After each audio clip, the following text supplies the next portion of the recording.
ఇప్పుడు కళ్యాణ్ గారికి ఏదైనా కోపం వస్తే పెద్దన్న అన్నాను కదా, పెద్దన్న తిడతాడు, పడతాము, ఏముంది.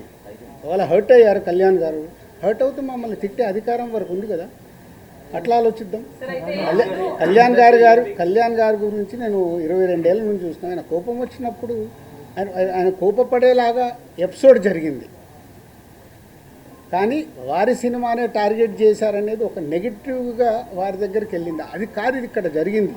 June 1 థియేటర్లు బంద్ అని మీరందరూ హెడ్లైన్స్ ఇవ్వడమే మేజర్ ప్రాబ్లం. అక్కడే ఒక సమస్య అండి, అక్కడే ఒక సమస్య. ఛాంబర్ సరిగ్గా ఎఫిషియన్సీగా రెస్పాండ్ అవ్వకపోవడం వల్లనే ఇది జరిగిందని మేమంటే దానికి మీ సమాధానం ఏంటి? నాకు తెలియదు కదా, నాకు తెలియదు. నేను ఇప్పుడు నీకు ఎలా నేను కన్క్లూజన్ ఇస్తాను?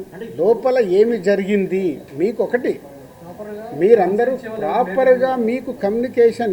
ఇప్పుడు అక్కడి నుంచి ఒక ప్రెస్ నోట్ వచ్చింది, ఇప్పుడు ఏపీ గవర్నమెంట్ నుంచి మినిస్టర్ గారి దగ్గర నుంచి ఒక ప్రెస్ మీట్ వస్తే ఆ ప్రెస్ మీట్ ఎంత అందంగా ఉంది. మేము ఛాంబర్ కూడా అదే చెప్తాం, ఏదున్నా పేపర్ మీద ప్రెస్ మీట్ లాగా పంపించండి అని.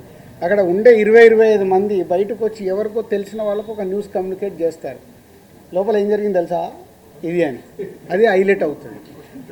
వెనకాల జరిగిన స్టోరీ లేకుండా ఓన్లీ క్లైమాక్స్ చెప్తేలా సినిమా అర్థం కాదు కదా. ఓన్లీ క్లైమాక్స్ ఒకటి వింటే సినిమా అంతా చూస్తే కదా.